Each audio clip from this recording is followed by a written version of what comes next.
the Sustainability Management Master's Program, you're answering one simple question. Do you care about your future generation? If you care about your kids, their grandkids, then you care about sustainability. And a sustainability manager is someone who has the tools to make people understand how they can contribute towards developing a sustainable world. We have both part-time and full-time students. Our curriculum is 30 hours. Instead of thesis, we have a research project course and a seminar course which provides them with the kind of research background they will need to be successful in their job.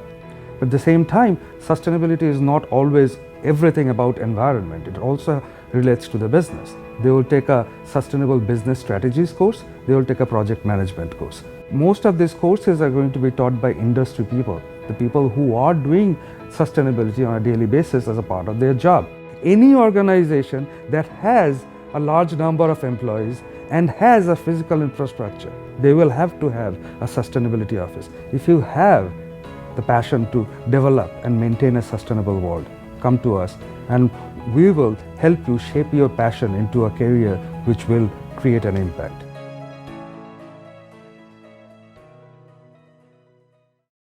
The Stevens Institute of Technology is proud to present the Hugo Neu Corporation Sustainability Seminar Series, brought to you by Brown & Codwell, Geocetic Consultants, H2M Architect and Engineers, BEM Systems, and Catalyst Group. Thank you. It's great. It's great to be here, and I'm glad to be able to meet everyone virtually this Tuesday afternoon. And really, my plan for today is to give a little bit of my background, how I'm doing what I'm doing now, my kind of professional history, hone in on specific topics around ESG. Hopefully everyone will take away from this, if they don't have already, a really strong foundation on what is ESG and why does it matter. Talk about some kind of more current events items. That this is sort of a dynamic, evolving space. So comment on some recent stories that I pulled that I thought could be interesting to demonstrate those trends, and then excited at the end to chat with you guys and hear your questions and stick around for a little bit longer. Any sort of things up front, or should I get rolling? No, keep rolling. Like Samir says, you are going to talk. You don't have any slides, so you can make it whichever way you want to. You can ask people to, ask questions in between or hold their questions until the end. Totally up to you. Sure. Perfect. Yeah, no, appreciate it. Yeah, I'm planning to talk, have, about 45 minutes worth of kind of planned conversation. If people are inspired, would love to hear from you as I'm going through. If not, happy to take questions in the end or after. So if something really prompts you or something you want to clarify, happy to go in further, but really look forward to your feedback and thoughts. Thank you. Great. Well, hi everyone. Thank you for having me today. As mentioned, I'm Harry Etra. I'm the CEO and founder of HXC Partners, and this is sort of my favorite type of engagement. I think ESG, environmental social governance, sustainability, sort of the world in which we live in all day is truly about people and how we interact with our environment, with society, how we treat each other. And I think it's been a different year than we've all planned for. I'm sure, as you've heard or may have noticed, but I think the sort of momentum around sustainability and ESG are sort of here to stay, and we've actually seen increased focus on these topics during the pandemic. And you may be wondering, is ESG cool or not? Is this the future? And anybody who's wearing a headset like this has to make it very clear to you that this is the cool field to be in. So really, as I mentioned, my goal for today is to give you guys a little bit of my professional experience and story, talk about what ESG is and kind of the big kind of global trend. And then kind of for the third part of this conversation, really touch on some more current events items, some news stories that have come up recently around ESG for you to be aware of as you're thinking about your own professional journey and experience and thinking about ways you may want to dig further into the field. Obviously, getting the academic background and education and training that you're picking up currently is very much at the foundation of working in ESG, and really want to leave this as a way that you guys are excited and have a good understanding of different pathways within the field as well. So my story, how did I get to where I am today? Maybe did not understand the language of ESG or environmental social governance. I don't even think that term was being used when I was a kid. I feel like I can date myself a little and say that this topic didn't totally exist in its current form when I was growing up. But really, sort of my first exposure was when I think this is like a 10-year-old kid. We had all of these cans of soda. Soda was very much present growing up, and we would always, from my parents, when we'd finish it, we would recycle those cans. That was sort of like a core practice, and because the idea that these cans could be used again. And so, many ways of when people think about the triple bottom line of people, planet, and profit, I would call that the sort of the planet component of this. Watch Captain Planet as a kid, really kind of got that uh, got that piece, and it wasn't just recycling the cans for the planet and taking them back to the supermarket. There was also a financial component to that. And in terms of 10-year-old me, the financial component would result in taking these bags and bags of cans to the supermarket, which we'd redeem in California at the time for 5 cents a can. And we would take that money that we get for all that recycling, and we go to the movies and we could get, a new can of soda, a new special snack. So I think growing up, I really understood this concept of, at a minimum, the double bottom line, that, okay, this is good for the planet, and there's a financial component, which for me meant going to the movie. So that seemed like a perfect marriage of what I would go into.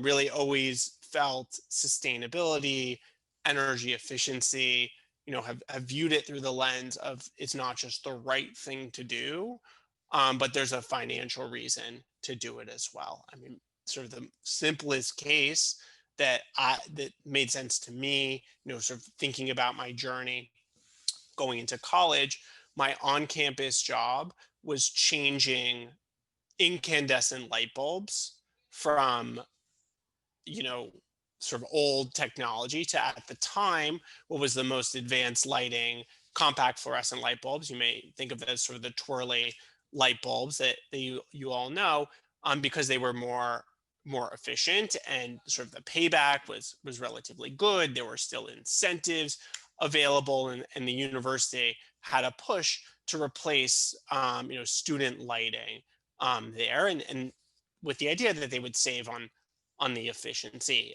One of the challenges, and I think where technology's evolved, and there's been so much innovation within the sort of sustainability and energy efficiency space, and really kind of helping to build up to where we are now with ESG, is, one of the challenges with CFLs was sort of the mercury content in that. You'd be replacing lights, but if you broke a light, you'd have an issue. So that was sort of one step forward, I would say, in terms of more efficient lighting, but still there are some challenges and trade-offs there in terms of the technology. In college, I took a number of courses, or what was available, around sustainability at the time. Again, I'm from California, so thinking about what were the most important issues in California from an energy, sustainability, consumption standpoint. It's really driving. The car is sort of at the core of emissions in California, and I had the opportunity to intern for a startup ride sharing company that was helping students get from places like New Haven to New York City or Ithaca to New York City, and really kind of reduce the footprint of transportation. Had a chance to intern with that firm. Was a really fantastic opportunity.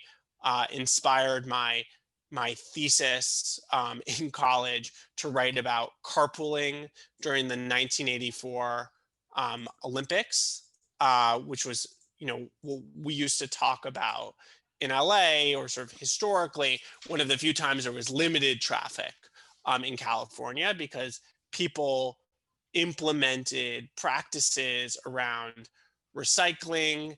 They implemented practices around ride sharing, given just of all the influx of visitors that, if you think of California and traffic, during the Olympics, you would sort of have the ultimate level of traffic with people from around the globe visiting there, and how during the, Olympics, you actually had a time where people were engaged and wanted to really use that as an opportunity to carpool. It didn't fully stick, and I think we've sort of come back to the circular economy, shared economy, focus of not necessarily needing to own everything. How can you better use resources and think about, upcycling and different ways that we can conserve what we're doing.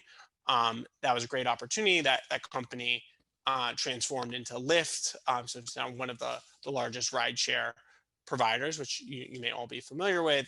And I think sort of really exciting, this sort of focus on shared resources. So that's kind of from an academic perspective, how I was able to think about sustainability and apply it in my coursework. Leaving school, I worked at an internet marketing company, and then really, honed in on this idea that if I'm going to be working for the bulk of my career, I want to do something I'm really passionate and excited about, align with my interests in sustainability. And, particularly, when I moved, I somehow didn't return to California when it gets really cold in the New York area. I still wonder why I live on the East Coast, but I think one of the amazing sort of differences, as you guys all know, of being on the East Coast versus the West Coast, and sort of moved to New York City after school, is that it's not transportation that's necessarily the big emissions or sustainability problem. It's the built environment. So where on average, uh, you know, nationally, 40% of greenhouse gas emissions come from buildings. In New York City, it's closer to 70% because the city has such an efficient public transportation system. So you could say I overcompensated from coming from California, where transportation has been a long-term challenge. They've invested a lot in light rail and additional, carpooling and ride sharing technology, but it's not the same like New York, that's sort of known for its subway system. So the biggest challenge, in New York City, and where I thought about for my career, I wanted to be a part of, is working in the built environment. And a really good channel, and it's still often the advice that I give to young professionals who want to work in sustainability, and particularly in the built environment, is thinking about all of the kind of green building rating systems. So when I applied for my first, full-time job working in sustainability, one of the kind of key recommendations I received and followed through on was pursuing my lead green associate accreditation. So to really kind of study for that exam gave me some foundational knowledge on what are best practices in sustainability for buildings. And that has certainly evolved over time. And then use that sort of credential as a springboard to join a, sort of young, growing, exciting company focused on the built environment, and was really sort of where I've spent the bulk of my career, before starting HXE Partners, an opportunity to align with legislation that we've seen driven often at the city level around sustainability and energy efficiency. So New York City passed the Greener Greater Buildings Plan back in 2009, requiring buildings to track their energy consumption and make that publicly available. Fast forward 11 years later, it's sort of the second version of those types of laws now requiring buildings to put a letter grade at the front of their building, A, B, C, or D, depending on their energy efficiency. So whereas before this used to be on a database, we were working with companies and real estate owners to track that information. It's even sort of higher stakes now, like you see with restaurants, that data is publicly available. So even sort of seeing from when I started working in sustainability to now, how that's become so much more prominent, and it's no longer kind of hiding or just for specialists. It's visible to every person who's walking around New York City and sees a large building. So had a fantastic opportunity to join a consultancy there, transition to another advisory firm that was really focused more on helping companies think about their strategies, with their large investors. So particularly publicly traded companies, there's a very high concentration of ownership along by really large institutional investors, companies like a BlackRock or a State Street or a Vanguard, who are really market leaders in terms of owners of large publicly traded companies, but also from a thought leadership standpoint, they have very heavy influence on how companies operate. And we've seen increasing focus from those companies around sustainability and environmental social governance issues. So I had a chance to join a firm there, and then ultimately started, we celebrated our 2-year anniversary last weekend, HXC Partners, where we were able to really advise a mix of publicly traded and privately held companies on what sustainability and ESG means. And we're quickly growing as well as we see continued focus on these topics. So with that, that's kind of the first piece that I want to talk about, my professional journey, what I'm doing now. Wanted to kind of shift for the next part of this conversation into the topic of really what is ESG. I've been saying it a lot, environmental social governance. What does that actually mean in practice? How do we apply that in working with companies? What are sort of the major trends that are happening? Certainly COVID has had a significant impact in terms of how we live and work, and how we're having this conversation today, and kind of how that, from my perspective, really feeds in to kind of a core ESG topic. So, if I was with you, or someone chime in if they have any other thoughts, how familiar do you feel with something like ESG? Is that sort of language you guys talk about, or like comes up a lot in conversation? I would say not really. I haven't Yeah. heard a lot of people talk about it. Okay, great. Yeah, that's part of my job is ESG within a company, so I'm pretty familiar with it. Great. ESG is really, whenever I've heard ESG, it's really only used by companies or for-profit organizations. When it comes to the UN or NGOs or municipalities, there's a whole different terminology. Great. Yep. No, I think that's really helpful kind of feedback in terms of framing. And I think, sort of the language of ESG, or how it's talked about, or who is talking about it, is probably one point, but what it actually means and how it impacts all of us in the work we do, in the lives that we live.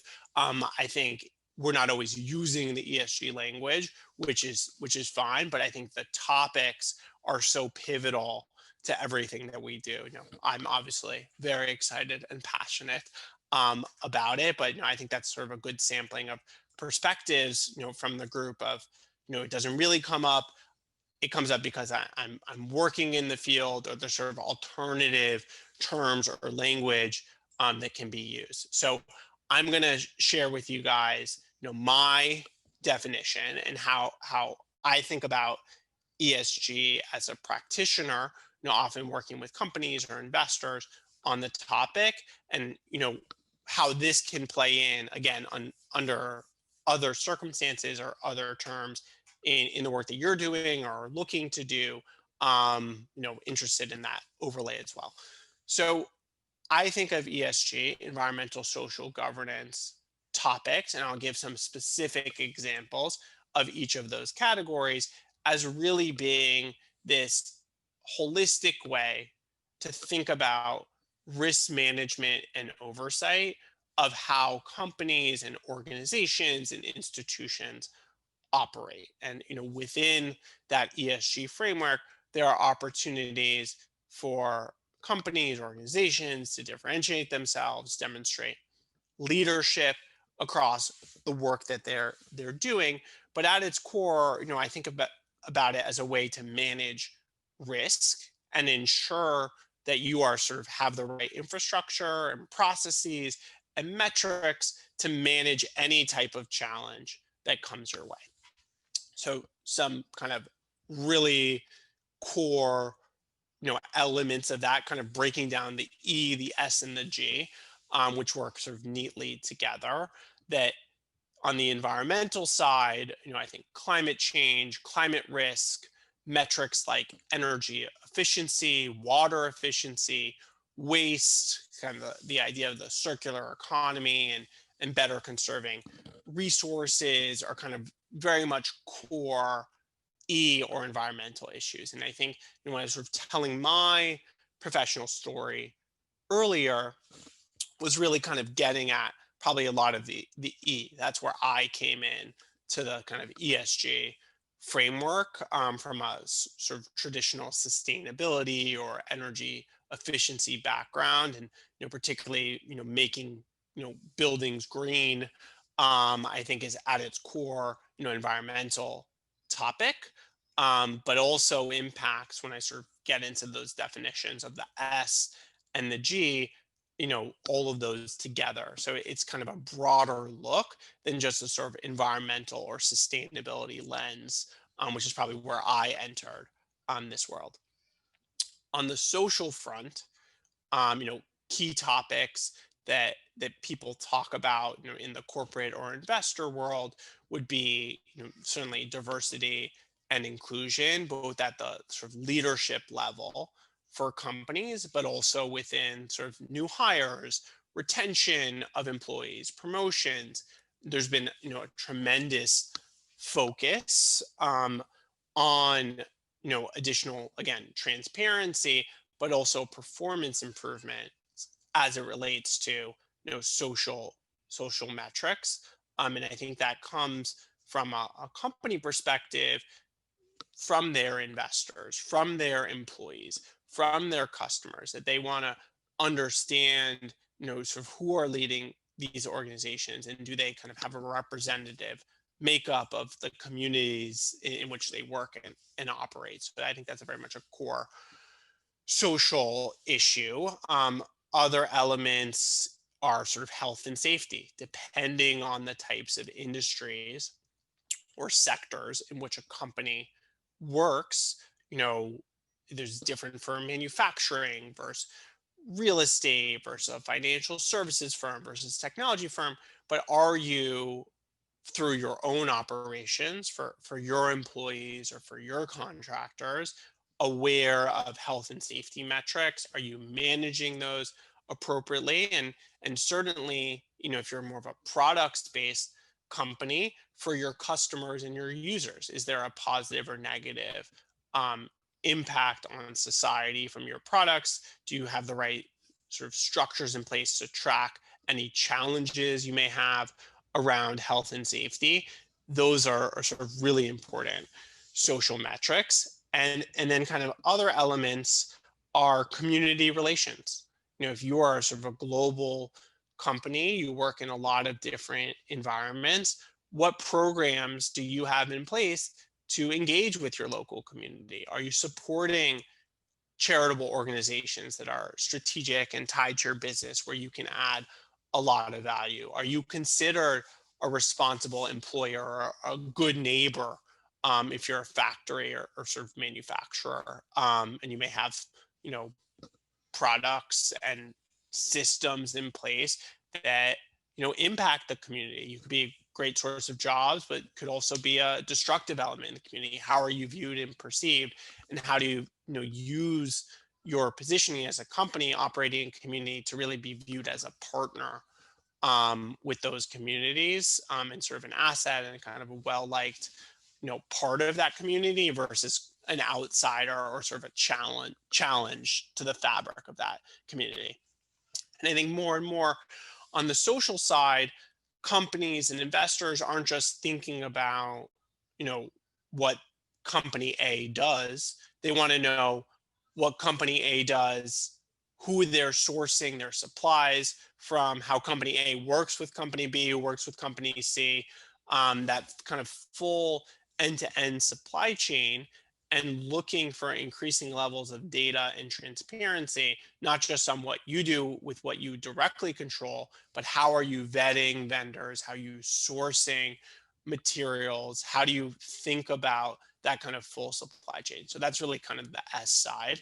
And then the governance component is really about oversight. So, you know, we talked about in diversity and inclusion, how, you know, that's a key focus area at the company leadership level and throughout the organization. At the same time, that's kind of a key topic for the governance, you know, kind of pillar of ESG. So some questions here around who is on your board, what skills and experiences do they bring, what sort of unique or diverse backgrounds do they bring, because the, you know, from a public company standpoint, the CEO can be extremely, you know, visible. The sort of, I think the first thing, I think day one of business school, someone said this, and it stuck. I think I remember things after day one, but I can very clearly remember day one. It's sort of a negative framing, but I think it sort of conveys the message. The idea that the sort of the fish rots at the head. That, you know, if you do see challenges, was this really a leadership issue? And if you're focused on being, you know, a leader, as a company, that's often reflected in, you know, not necessarily just the individual CEO, but the sort of the board and the group that's responsible for overseeing the operations, of the company. So, you know, really sort of the board oversight. How do they work with, you know, different leadership groups within the company, engage externally? What sort of checks do they have in place of company leadership? If again, if they're a publicly traded company, what sort of rights do they give to their shareholders? How do they interact with their shareholders? How responsive are they to shareholder needs and demands? So that kind of G is really kind of how do you make sure you manage these topics? How do you manage those environmental and climate risks that we talked about on the environmental pillar? How do you manage those social risks around human capital management? What is sort of the culture of the company? And then kind of other elements that come up of sort of governance or risk management, you know, topics where we've seen challenges around cybersecurity. If there is some type of event, how do you respond? Do you have plans in place to handle those types of situations? And, you know, very much a governance issue to ensure that you have, again, the right makeup of leadership and skills and experiences and kind of unique diversified attributes of these leaders to handle these types of topics. So when you kind of pull that all together, that is really what ESG is, and sort of what I started with this, you know, this part around defining ESG and why does it matter. This is really everything that a company thinks about and does. So when you know, have a global pandemic, as we're experiencing, which has been, you know, a huge challenge, you know, for companies, for individuals, for countries, for cities, for states, you know, we have all been affected in different ways. how do you, navigate that? Do you have the structures in place to manage that and push forward as an organization, really taking care of your employees? I think it's been a huge chance for companies to express their values um, through corporate philanthropy, for how they treat their employees, transitions to working from home for people who've come back into the office. How are they navigating that? What PPE are they putting in place? What protocols are they following? Is this a chance to have more flexibility in the workforce? What's the carbon impact if people are traveling less for work? Will that be sustained over time? Can we do remote meetings more versus traveling? I think a lot of those questions are still being played out, but really sort of ESG and the pandemic, a lot of sort of overlap there. This is a chance for companies to demonstrate how they respond to a challenge or a crisis, and all those three pillars I think play squarely in here. Some other things to think about from ESG, and you know how my thinking has evolved, and where I think the sort of conversation is going here, and why it's important, is we've just seen a tremendous amount of capital flow into companies and funds that have an ESG focus. And there's sort of a different perspectives, sort of often a question that comes up, am I sacrificing my returns as an investor if I focus on ESG? That's often sort of a question that has, come up before.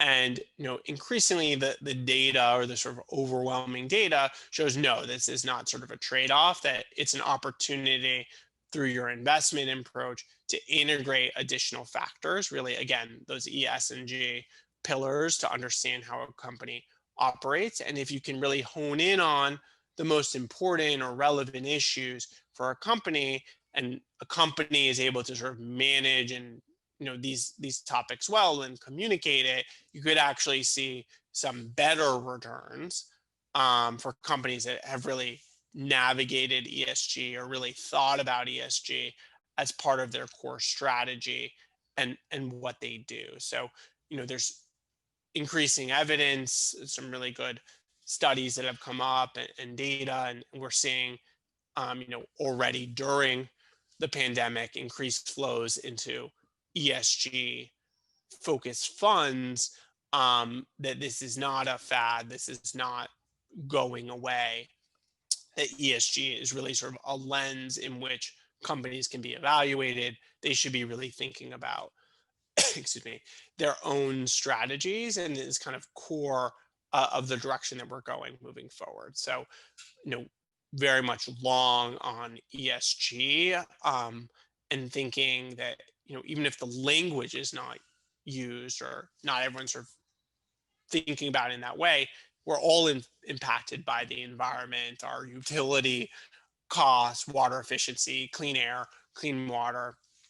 We all, in an academic, professional setting, how we treat each other, how we're treated, what systems are in place, kind of the quality of the life that we're able to live and work.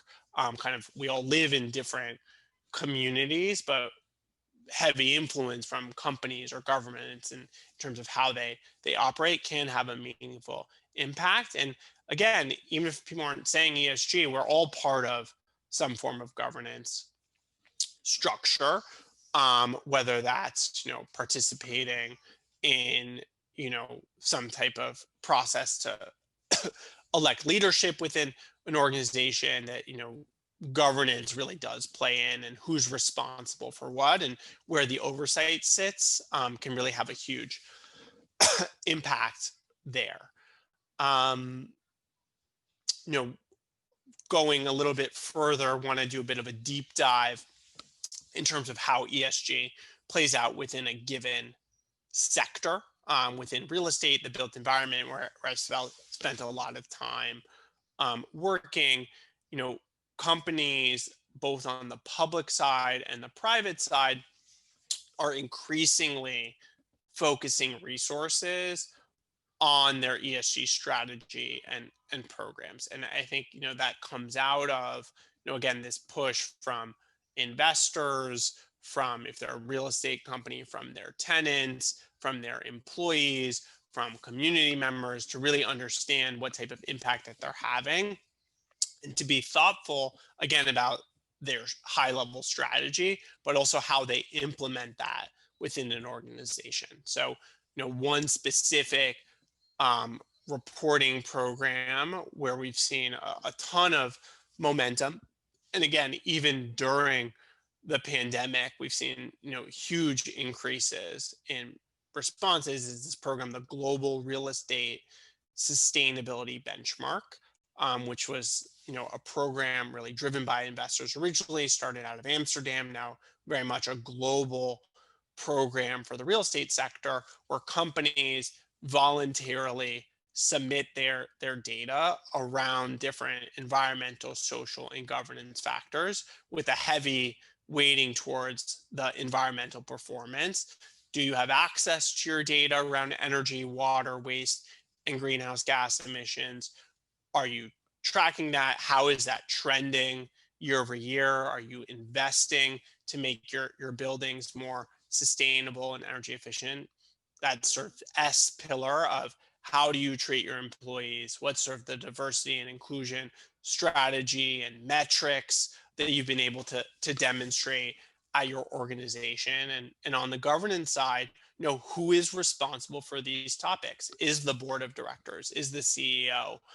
Is sort of the head of the fund, if it's a private company, really thinking about this? And sort of one data point, which I find encouraging, is really sort of an output of companies doing the work and thinking about ESG strategy, particularly within the real estate sector, is, you had essentially a 20% increase this year of companies responding to this survey that is used by investors. So despite the pandemic, there were sort of 20% new entrants, and they were at roughly 1,000 before and landed around 1,200 companies responding to this, or different funds responding to it, during the pandemic. That just sort of reminds me that people are very focused on this, and there needs to be continued emphasis on what it is, what does it matter, kind of educating a broader community, and opportunities as this group thinks about they're already working in it, or their next professional step, that the ESG space is not going away, that it's becoming very core and important to companies in terms of how they think about what they do. And kind of like the GRESB is the roll up of really what you're doing asset by asset. Are you tracking your energy? Are you tracking your water? Are you tracking your waste? Are you tracking your greenhouse gas emissions? Are you pursuing certifications like LEED? Are you thinking about Energy Star grades for your building? As I mentioned, in New York now, if you walk around, you see those letter grades. How important is that to you, as it's becoming much more apparent and visible, how you're doing? You can't hide behind that. And then I think sort of the new element, or sort of increasing focus, that again I think has been accelerated by the pandemic and already had a lot of momentum before, is sort of that the healthy buildings component within real estate. I think that's very much a social component around indoor air quality and productivity as it relates to how you can function in a building, and what impact the built environment has on our health. Different certifications, particularly the Fitwell program, or the well-being program, that more real estate owners are going after, to demonstrate that they're sort of, again, this holistic, responsible, ESG focused company, that they care about not just the energy or environmental performance of their buildings, but the health and well-being impact of what they're doing. So, again, just kind of talking to those different trends and kind of core impacts of ESG, with the sort of sector deep dive within real estate, we're just seeing tremendous continued momentum We're way past this being a fad. This is kind of here to stay and being further integrated by more and more companies. So for kind of the last part before opening it up to questions, just thought it'd be interesting. I pulled what I thought were articles that came out in the last few weeks around ESG topics to give you a bit of a breadth of understanding of how this may play in. And again, it may not be in the language of ESG, but this is what's being talked about or picked up in the news. So the transformation of the chief financial officer role, that ESG, which again is often driven by a mix of quantitative and qualitative information.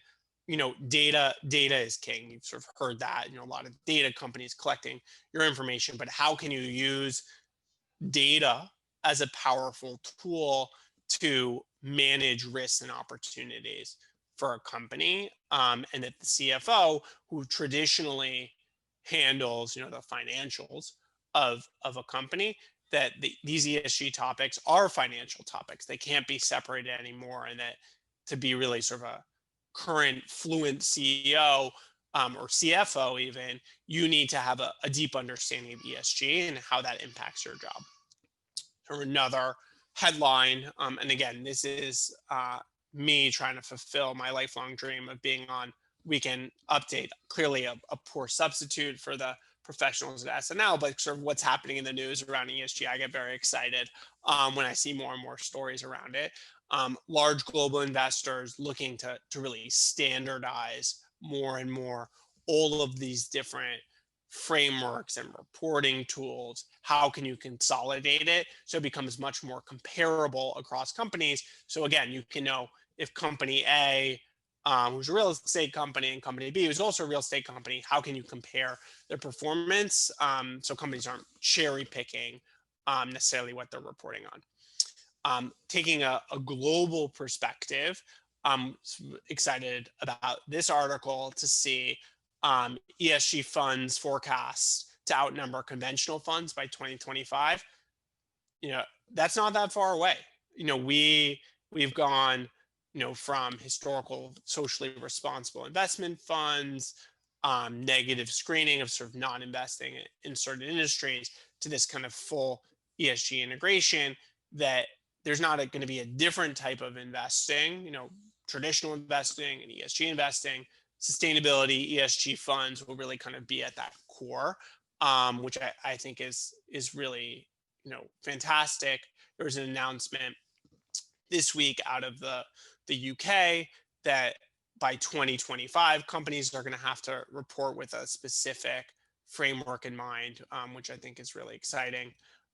Japan, sort of really taking a global tour here. They plan to cut greenhouse gas emissions, to zero by 2050. You're not going to be able to do that without, I think, corporate support or engagement. Governments can only kind of push that so far. That sort of ESG integration is going to be key to really help meet those goals. And then sort of no conversation would be complete without a nod to my fellow millennials, that this idea of this sort of great wealth transfer, potentially happening, in the coming years from the baby boomer generation, that this will be an opportunity, excuse me, to kind of reset investing and accelerate those trends as we care more and more about ESG funds and what is the impact of our dollar. How can we have more and more influence on the way that companies operate, through that transition? I think there'll be a lot of ways to kind of speak with your wallet around your values and what's important. Those are just some kind of recent stories, from around the globe, showing, again, I think what's really important, that ESG is not a trend globally. It's getting more and more traction.